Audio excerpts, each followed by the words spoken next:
MP में चुनाव शोर थमने के बाद राजस्थान में अब दिग्गजों के दौरे बढ़ेंगे।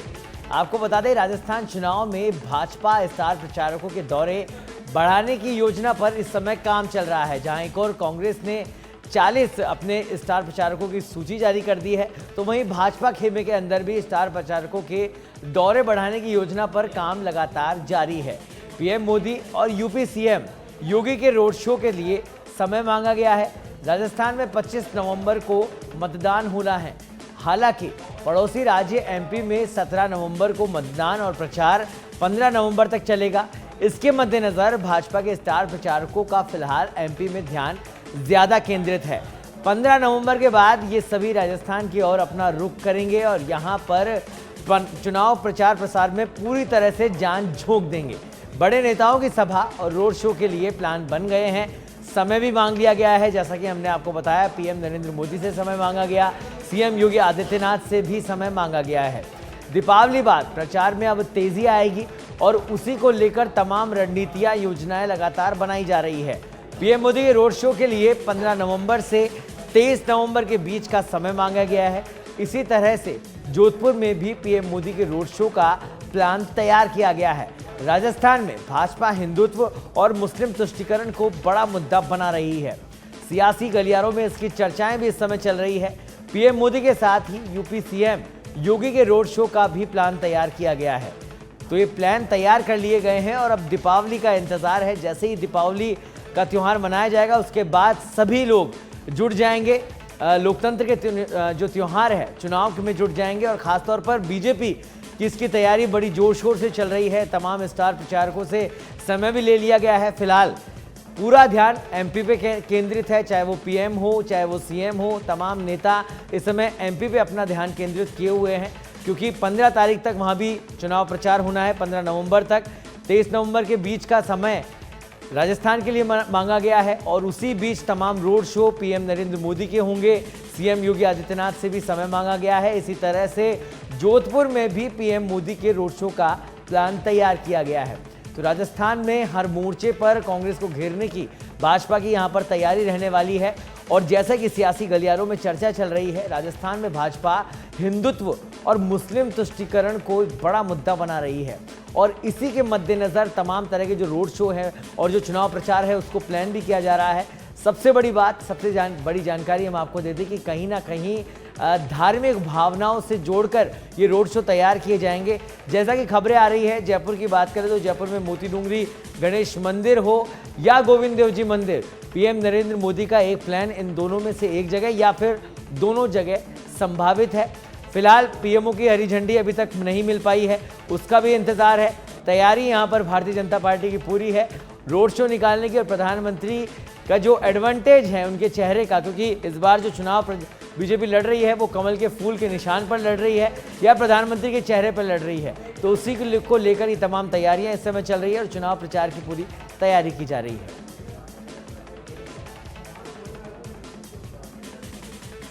और अब अगली रात की बात आपको बताते हैं। कांग्रेस के दिग्गज नेताओं के दिवाली बाद होंगे दौरे। कांग्रेस ने यहां पर अपने दौरों को, अपनी यात्रा को, जो कि गारंटी यात्रा निकाली जा रही थी, उसको यहां विराम दे दिया है। 14 नवंबर को फिर से इस यात्रा का दूसरा फेज शुरू हो जाएगा। दौरे शुरू हो जाएंगे। तमाम दिग्गज नेता राजस्थान में कूच कर देंगे। चुनावी प्रचार में उनकी कूच हो जाएगी। आपको बता दें, 14 नवंबर से ये दौरे वापस से शुरू होंगे और राहुल गांधी, प्रियंका गांधी और खड़गे के यहाँ पर दौरे लगातार मैराथन दौरे किए जाएंगे। तमाम बड़े नेता, 40 स्टार प्रचारक जिनको सूची बनाई गई है राजस्थान को, जिनके चुनाव प्रचार का जिम्मा दिया गया है, तमाम लोग मैदान में मौजूद होंगे। राहुल गांधी सभा के साथ रोड शो भी करेंगे। प्रियंका गांधी की एक दिन में 2 सभाएं करने की तैयारी यहाँ पर की जा रही है। 14 से 23 नवंबर के बीच सभाएं होंगी, रैली होंगी, रोड शो आयोजित किए जाएंगे। तो तमाम तैयारियां कांग्रेस ने कर रखी है। लेकिन फिलहाल क्योंकि पंच पर्व आ गए हैं, दीपावली का बड़ा पर्व आ गया है, तो उसको लेकर यहां पर विराम दे दिया गया है और अब 14 नवंबर से सेकंड फेज इस रैली का, सभाओं का वापस से कांग्रेस के खेमे में शुरू होगा। कांग्रेस ने हालांकि पूरी तैयारी पहले ही कर ली है, पहले ही जारी कर दी गई थी। 40 जो स्टार प्रचारक हैं उनकी सूची, उनके नाम तय कर दिए गए थे। जिम्मेदारियां सौंप दी गई है और मुख्यमंत्री अगर आज की बात की जाए तो मुख्यमंत्री लगातार तमाम जिलों के और विधानसभा क्षेत्रों के दौरे कर रहे हैं, ताबड़तोड़ दौरे चल रहे हैं और चुनावी शंखनाद हर जगह से किया जा रहा है। खुद सूबे के मुख्यमंत्री विधानसभा क्षेत्र पहुंचते हैं और वहां जो कांग्रेस का प्रत्याशी है उसके लिए वोट मांग रहे हैं, मत मांग रहे हैं, जनता से समर्थन मांग रहे हैं। तो उसी को लेकर अब आगे भी यही दृश्य दिखेंगे और बढ़ चढ़कर दिखेंगे, क्योंकि सेकंड फेज होगा जो कि 14 नवंबर बाद होगा। अब सेकंड फेज में और क्या क्या कुछ होगा ये तो देखने वाली बात होगी। यही राज की बात है कि किस तरह से इस चुनाव प्रचार को आगे कांग्रेस लेकर जाएगी और जो जीत का मंत्र लगातार हर मंच से मुख्यमंत्री दे रहे हैं उस जीत को किस तरह से तय किया जाएगा। बढ़ते हैं अगली राज की बात की ओर। प्रदेश में चुनावी तस्वीर बदलने की तैयारी है। दिवाली बाद पीएम मोदी करेंगे 2 से 3 बड़े रोड शो और उसी के साथ यहां पर जितना भी चुनाव प्रचार है उसको बदलने की सियासी जो जमीन तैयार की जा रही है उसमें एक नया मोड़, एक नया ट्विस्ट देने की तैयारी यहां पर की जा रही है। तो आपको बता दें कि दिवाली बाद पीएम मोदी राजस्थान में 2 से 3 बड़े रोड शो करने वाले हैं। 22 नवंबर को जयपुर के परकोटे में 9 किलोमीटर का रोड शो होगा। ये बड़ी बात है और शायद ऐसा पहली बार हो रहा होगा। जयपुर परकोटे की बात करें कि 22 नवंबर को जयपुर के परकोटे में 9 किलोमीटर लंबा रोड शो हो और खुद प्रधानमंत्री उसमें शामिल होंगे। जैसा कि मैं आपको पहले बता रहा था कि गोविंद देव जी मंदिर से इस रोड शो की शुरुआत हो सकती है। हालांकि गणेश मंदिर किले तक ये रोड शो होगा। आपको बता दें 23 नवंबर को जोधपुर में भी एक रोड शो पीएम मोदी करने वाले हैं। फिलहाल तमाम तैयारियां कर ली गई है, तमाम प्लान तैयार कर दिए गए हैं। रोड शो हो, रैली हो, चाहे जनसभाएं हो, पीएम नरेंद्र मोदी के रोड शो को लेकर तमाम तैयारी की गई है। साथ ही यूपी के सीएम योगी आदित्यनाथ के भी प्रचार को लेकर, उनकी सभाओं को लेकर, उनके रोड शो को लेकर तैयारी पूरी कर ली गई है। दोनों से समय मांगा गया है, पीएमओ से भी समय मांगा गया है। अभी तक जैसे कि खबरें आ रही है कि हरी झंडी नहीं मिली है। हरी झंडी मिलने के बाद क्या कुछ तैयारी होगी, किस तरह से प्रधानमंत्री रोड शो करेंगे, ये 9 किलोमीटर का होगा या इससे बड़ा होगा, ये देखने वाली बात होगी। अब बात करते हैं अगली रात की बात। तो आपको बता दें अब जम्मू कश्मीर में तेज चुनावी सरगर्मियां होगी। राजस्थान चुनाव के बाद भाजपा की चुनाव सरगर्मियां जम्मू कश्मीर में तेज हो जाएगी। संसदीय चुनाव के लिए तैयार की जाएगी रणनीति। साथ ही चुनाव को लेकर जम्मू कश्मीर में भाजपा इस समय जनसंवाद अभियान भी चला रही है। जनसंवाद अभियान में गिनाई जाएगी मोदी सरकार की उपलब्धियां। वहीं संसदीय चुनाव के लिए भी तैयार की जाएगी रणनीतियां। तो इस समय भाजपा जिस रणनीति के साथ चुनाव मैदान में है उसी का जिक्र हम यहां पर कर रहे हैं कि 2023 के साथ 2024 के चुनाव की रणनीति यहां पर तय की जा रही है। साथ साथ विधानसभा चुनाव के साथ साथ लोकसभा के चुनाव में किस तरह से चुनाव प्रचार किया जाएगा, जीत का मंत्र दिया जाएगा और रणनीति तमाम तैयार की जाएगी। और जो जिम्मेदारी विधानसभा चुनाव में बड़े नेताओं को दी गई है उन्हीं में से उन नेताओं को छांट लिया जाएगा, छटनी कर दी जाएगी जिनको एक बड़ी जिम्मेदारी आगामी लोकसभा चुनाव में भी बीजेपी देने वाली है। तो फिलहाल ये जो हम राज की बात आपको बता रहे हैं वो जम्मू कश्मीर से जुड़ी हुई है, जहाँ चुनावी सरगर्मियाँ राजस्थान में चुनाव के बाद तेज हो जाएगी और यहाँ पर तमाम रणनीति के साथ भारतीय जनता पार्टी चुनाव लड़ने की तैयारी करेगी। आपको बता दें भाजपा की चुनाव सरगर्मियां संसदीय चुनाव के लिए तैयारी और रणनीति जम्मू कश्मीर को लेकर अब तेज होने वाली है। चुनाव को लेकर जम्मू कश्मीर में भाजपा जनसंवाद अभियान भी चला रही है। जनसंवाद अभियान का जो मेन मुद्दा है, मोटिव है, वो यही है कि वहाँ की जनता के विचार, उनकी समस्याएं, उनकी मांग, उनकी डिमांड्स को जाना जाए और उसी के बाद पूरी चुनाव की तैयारी की जाए। क्योंकि 2023-24 के रण में कूदने से पहले तमाम कोनों को जांच लेना चाहती है भारतीय जनता पार्टी यहाँ पर और किसी तरह की कोर कसर यहाँ नहीं छोड़ना चाहती है। वहीं आपको बता दें संसदीय चुनाव के लिए भी अब रणनीतियाँ तैयार किया जाना शुरू हो चुका है। बढ़ते अगली राज की बात की और चुनाव में युवाओं पर भरोसा सिर्फ भाषणों में दिखाई दे रहा है। कांग्रेस बीजेपी के बड़े नेता युवाओं की बात करते हैं, राजनीति में आने का आह्वान, लेकिन टिकटॉक पर भारी पड़ी नेताओं की उम्र। तो लगातार जब चुनाव प्रचार शुरू हुए थे, या ये कहें कि अतिशयोक्ति नहीं होगी कि जब चुनाव की बातें शुरू हुई थी तब ये बात की गई थी कि युवाओं को मौका दिया जाएगा। तमाम दोनों बड़ी पार्टियों ने ये बात की थी, बढ़ चढ़कर ये बात कही गई थी कि अब युवा चेहरों को मौका मिलेगा, प्रतिनिधित्व दिया जाएगा, महिलाओं को मिलेगा, नए चेहरों को उतारा जाएगा। लेकिन कहीं ना कहीं जो बड़े कद्दावर नेता है वो इन तमाम बातों पर, इन तमाम कस्मों पर भारी पड़ते हुए दिखाई दिए। जब टिकट देने की बात आई तो नेताओं की उम्र भारी पड़ गई। कांग्रेस में चिंतन शिविर में युवाओं को ज्यादा मौके देने का फैसला किया गया था, लेकिन कांग्रेस की सूची में 71 वर्ष से अधिक आयु के 19 नेता शामिल हैं। ये बड़ी बात है, क्योंकि जहां एक और बात की जा रही थी कि युवा चेहरे सामने होंगे, जो पुराने नेता हैं या 75 साल से उम्र उनकी बड़ी हो चुकी है, उनको अब रिटायर कर दिया जाएगा। ऐसा नहीं हुआ, क्योंकि जिताओ और टिकाओ पर हर पार्टी का फोकस है और उसी के तहत इस बार भी टिकट वितरण हुए। आपको बता दें 19 नेता ऐसे शामिल थे जिनकी उम्र ज़्यादा थी, यानी ज़्यादा मतलब 71 वर्ष से अधिक की इनकी आयु थी। वहीं भाजपा में भी इस बार 75 वर्ष की सीमा तय की गई थी, लेकिन 71 वर्ष की आयु पार इसके भी 9 प्रत्याशी यहां पर मैदान में देखने को मिल रहे हैं। भाजपा में 51 से 75 आयु तक के 135 टिकट बांटे गए हैं।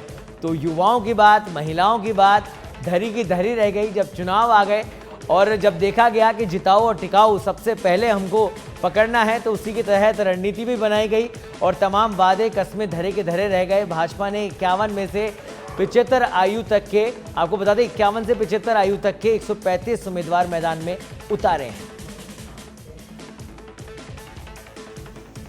बढ़ते हैं अगली राज की बात की ओर। बीजेपी प्रत्याशी बहादुर सिंह कोहली की फिसली जुबान। अब नेताओं की जुबान फिसलना शुरू हो चुका है।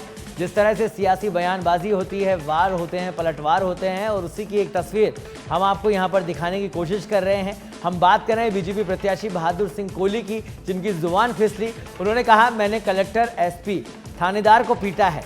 बहादुर सिंह कोहली का वीडियो सोशल मीडिया पर अब वायरल हो रहा है और नेताजी कहीं ना कहीं बड़े संकट में यहां पड़ते दिखाई दे रहे हैं।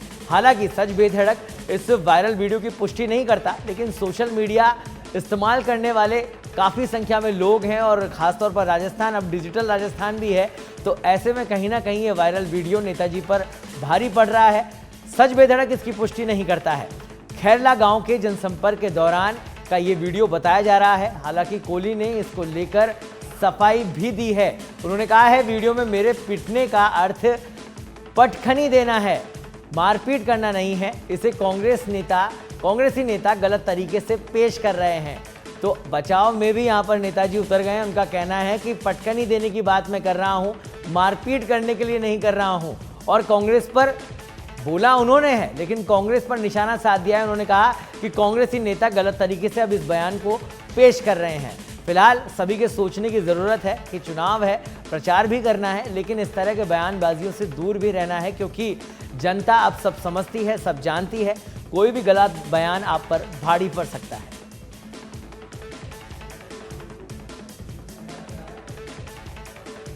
तो करते हैं अगली राज की बात का। एक फोन पर राजपाल सिंह शेखावत हुए राजी। एक फोन उनको आया।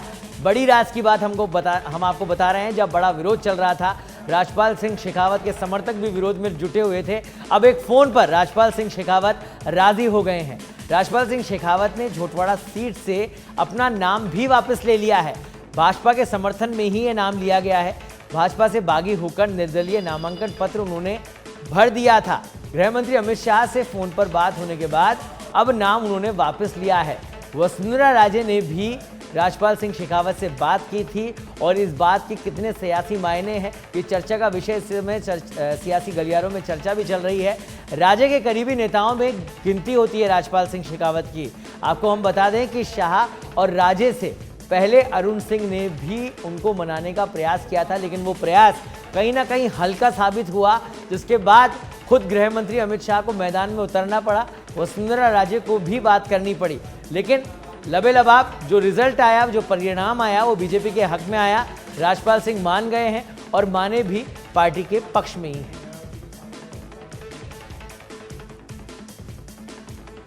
बात अगली राज की बात की करें तो जैसलमेर विधानसभा चुनाव की स्थिति हुई साफ। आपको बता दें, भाजपा, कांग्रेस, आरएलपी, भीम ट्राइबल कांग्रेस सहित 9 उम्मीदवार चुनावी मैदान में आ गए हैं। भाजपा से बागी हुए महंत बाल भारती ने अपना नामांकन वापस ले लिया है। भाजपा प्रत्याशी के समर्थन में महंत ने अपना नाम वापस लिया है। ये बीजेपी के लिए खुशखबरी की बात है, क्योंकि जब पार्टी छोड़कर कोई बड़ा नेता, कोई बड़ा नाम जाता है और निर्दलीय ताल ठोकता है, तो उसका बड़ा नुकसान उस पार्टी को ही भुगतना पड़ता है। तो यहाँ पर भी एक बड़ी कामयाबी बीजेपी के खेमे में आ गई है, पाले में आ गई है। भाजपा प्रत्याशी के समर्थन में महंत ने अपना नाम वापस ले लिया है। अब भाजपा और कांग्रेस में सीधा मुकाबला यहां पर देखा जा रहा है, जो कि भारतीय जनता पार्टी चाहती भी थी।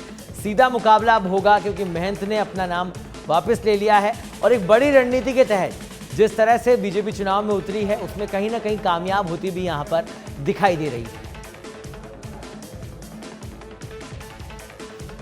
बात करते हैं अगली राज्य की बात की। राजस्थान विधानसभा चुनाव 2023 का रण। अजमेर उत्तर और दक्षिण विधानसभा क्षेत्र में स्थिति अब साफ हो गई है। अजमेर उत्तर से 12 प्रत्याशी चुनावी मैदान में हैं, तो वहीं अजमेर दक्षिण से 9 उम्मीदवार इस समय चुनाव लड़ रहे हैं। अजमेर उत्तर से भाजपा के पक्ष में 2, कांग्रेस के पक्ष में 5 और एक अन्य प्रत्याशी के लिए नाम वापस हुआ है। दक्षिण में कांग्रेस के पक्ष में हेमंत भाटी ने अपना नामांकन वापस ले लिया है।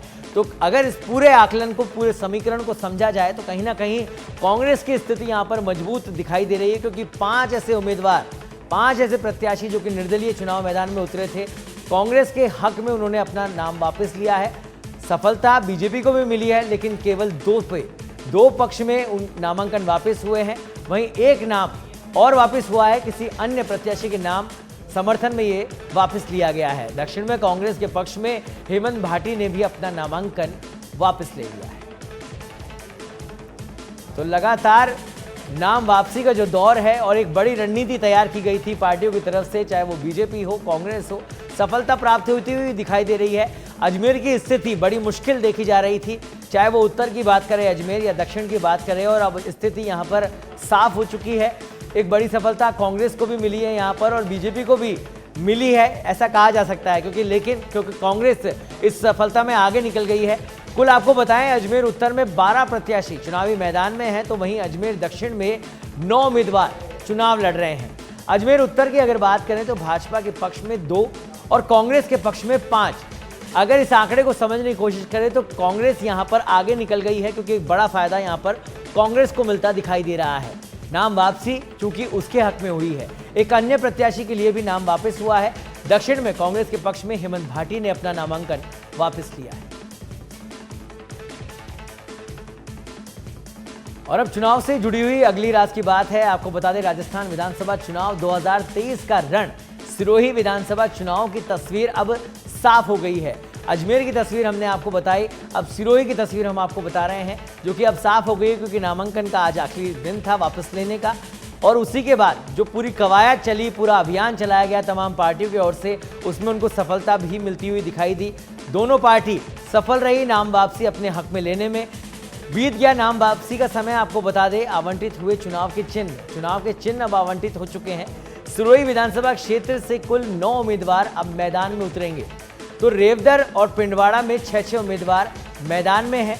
जिले की तीनों ही सीटों पर त्रिकोणीय संघर्ष की उम्मीद है।